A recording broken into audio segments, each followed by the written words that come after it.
Muhammad Aditya Saudun, Rahman Dwi, Muhammad Tafrihan, Alia Amelia, Suhaib Abdul Razak, Ilham Alwi, Muhsin Naim.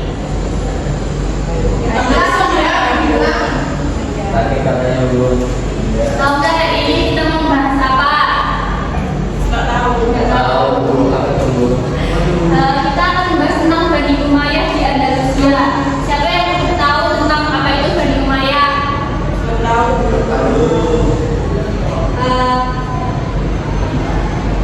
Adakah yang tahu kapan Islam masuk di Andalusia? Belum juga itu, belum tahu. Oke, sekarang kita akan membahas tentang Bani Umayyah di Andalusia.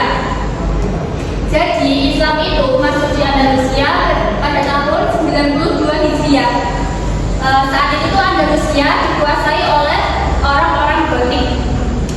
Terus pada saat itu ada nih gubernur Afrika yang pengen naklukin di Andalusia ini, yang bernama Musa bin Said.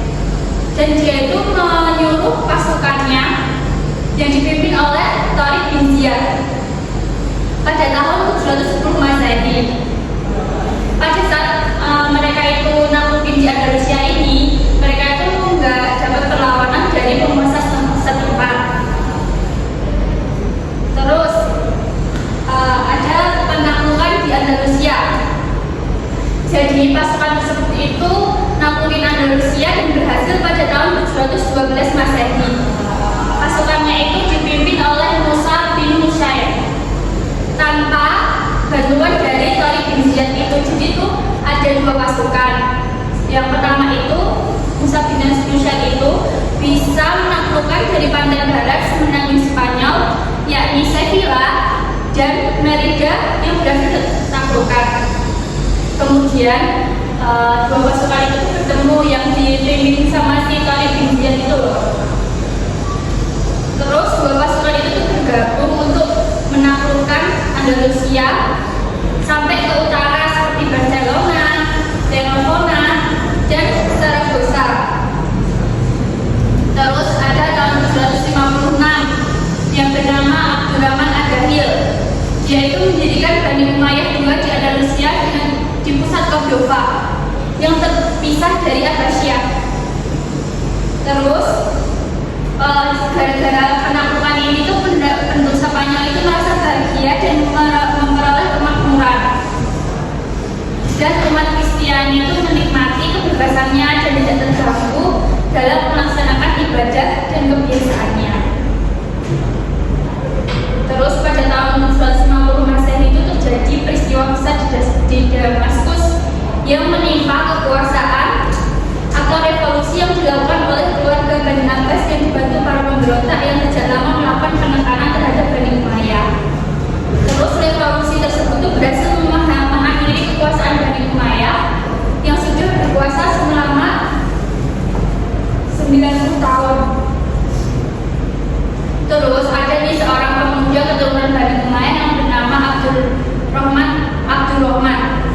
Dia itu lolos dari kepungan Bani Abbas ini.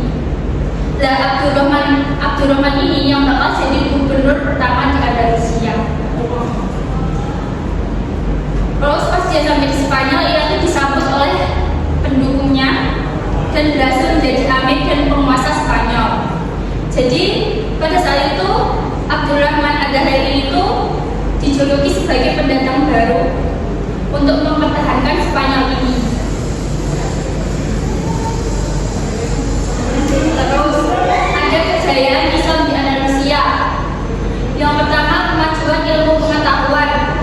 Islam di Andalusia melahirkan banyak ilmuwan besar yang menjadi rujukan dunia barat. Dan juga ada perkembangan teknologi dan sains. Yang pertama ada ilmu astronomi, matematika, kedokteran, kimia, dan pertanian. Terus ada kemajuan arsitektur. Yang pertama, Andalusia meninggalkan warisan arsitektur megah. Yang pertama itu ada Masjid Cordova. Itu saja. Oke, setelah dari penjelasan tersebut, guru mau tanya nih, coba Mas Rahmat sebutin satu aja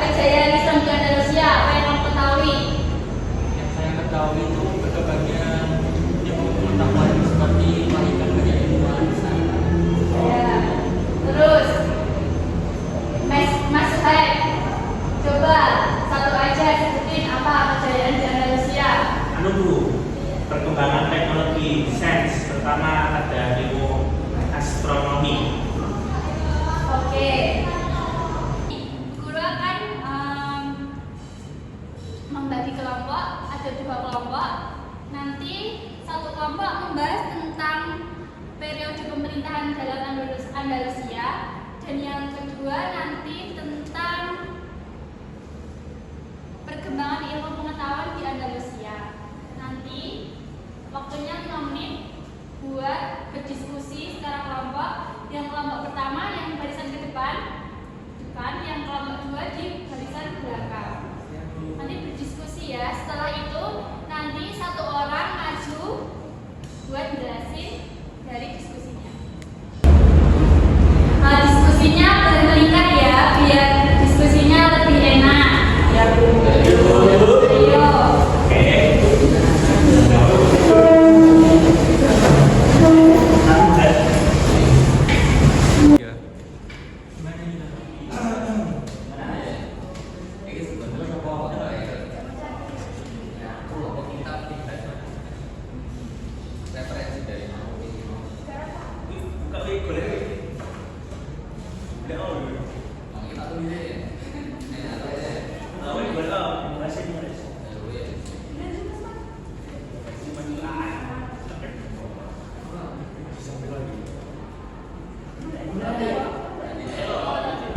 Yo.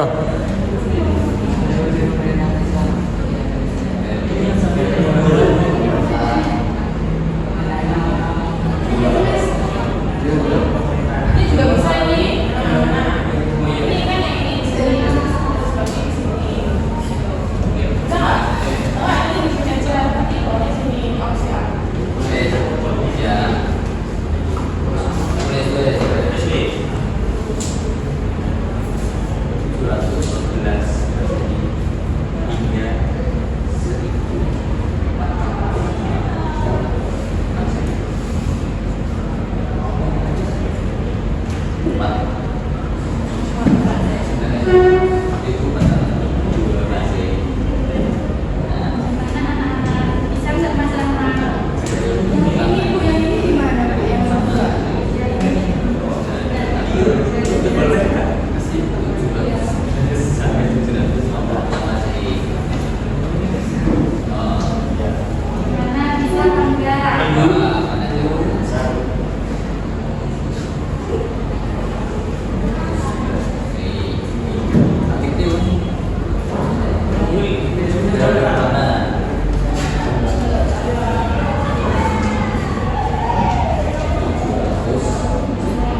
Gimana Bu? Sini.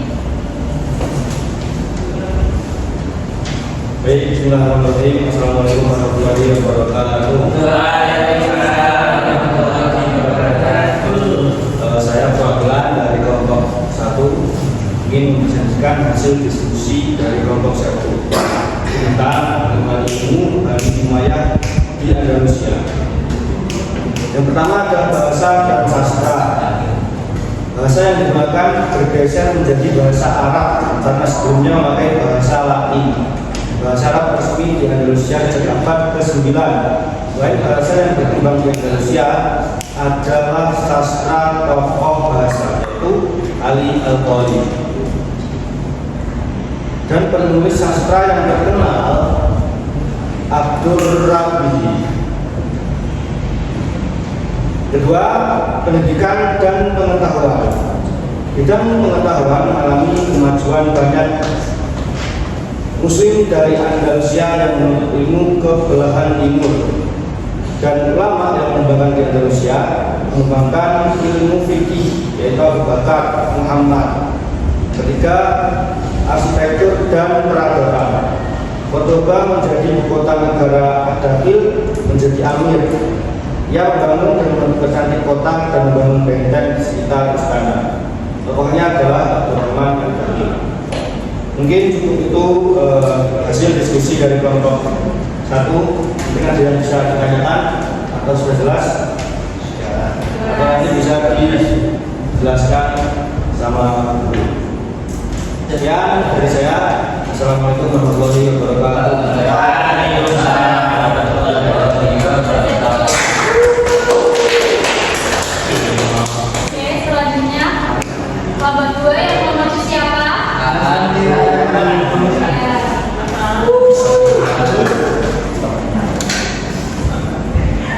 Baik, saya di sini ingin menjelaskan periode pemerintahan Islam di Andalusia. Yang pertama yaitu tahun 711 hingga 755 Masehi di bawah wali Bani Umayyah Damaskus. Sebagai wilayah di bawah kekuasaan Muslim, bawah pimpinan Tariq bin Ziyad menaklukkan Iberia pada tahun 711. Periode kedua pada tahun 755 hingga 917 Masehi yang diperintah oleh Amir tunduk ke Baghdad.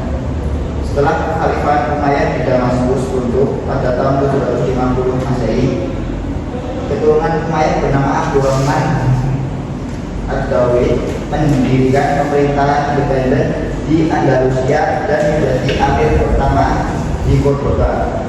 Yang ketiga, periode 912 hingga 1013 Masehi.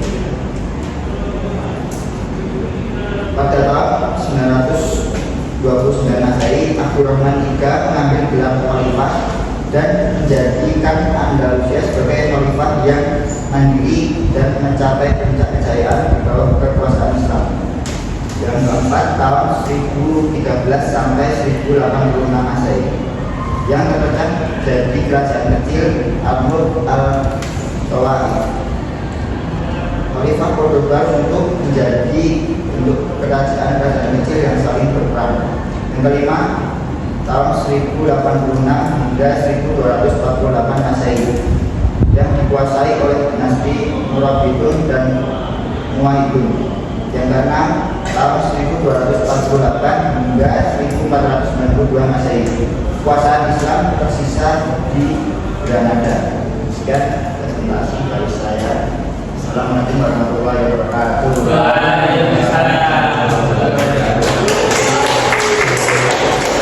Oke, presentasi sudah selesai. Kan perkembangan ilmu pengetahuan di Andalusia.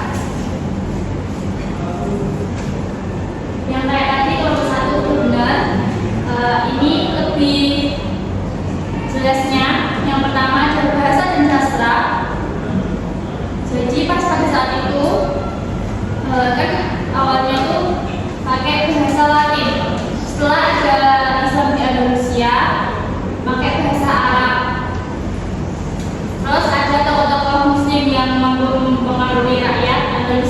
sehingga bahasa yang digunakan bergeser menjadi bahasa Arab.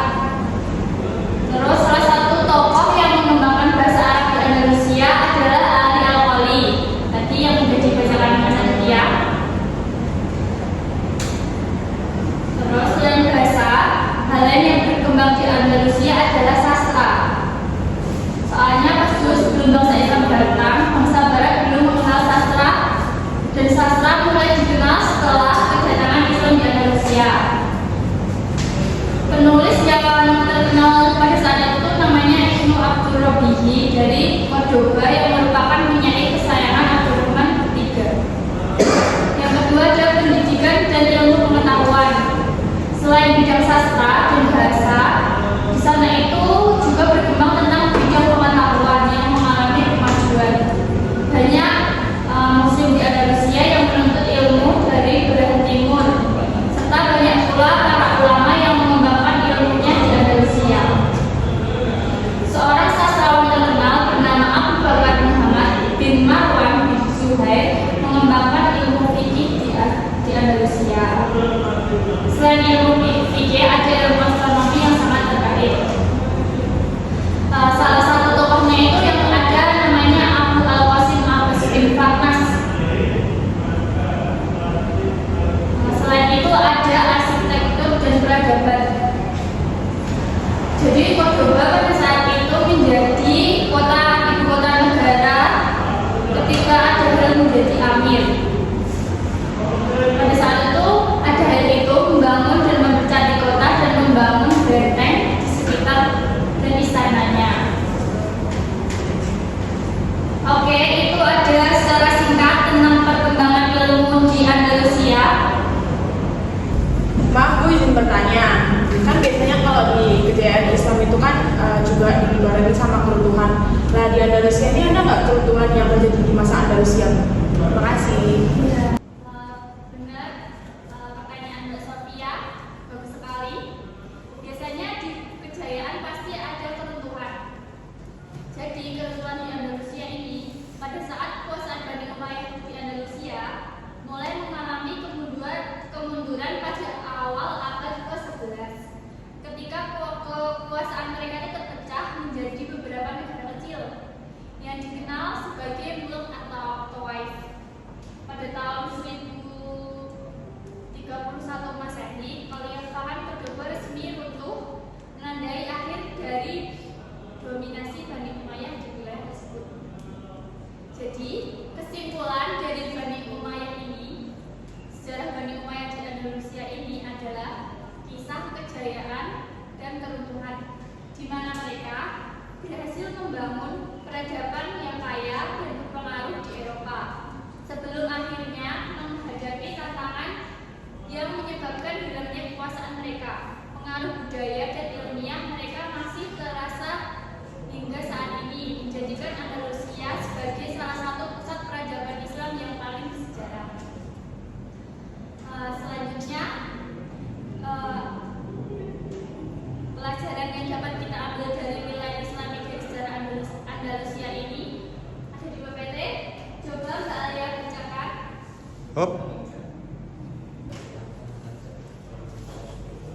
Tadi kan Ibu bertanya tentang itu ya, adalah Islam dan sejarah Andalusia. Saya bacakan Ibu. Yang pertama itu ada pengalaman positif dan negatif dalam sejarah dijadikan bahan untuk perbaikan dalam menjalani kehidupan dan membangun peradaban. Terus yang kedua itu ada teori-teori sejarah kebudayaan Islam dapat dimanfaatkan dan diterapkan. Yang ketiga ada kedewasaan dalam berpikir dapat ditumbuhkan. Hal ini mendorong cara pandang ke depan yang lebih luas, bertindak arif dan bijaksana. Terus selanjutnya ada mencintai dan bangga pada kebudayaan Islam masa lalu. Yang terakhir, semangat mencari dan mengembangkan ilmu pengetahuan dapat ditumbuhkan. Sudah Bu. Iya, makasih Mbak Alia. Sama-sama Bu. Sekarang pembahasan. Wes berkring. Wes piro ya? Oke, pembelajaran hari ini selesai. Guru mau memberi tugas untuk membaca tentang perkembangan Andalusia untuk pertemuan selanjutnya. Oke Bu. Boleh kalau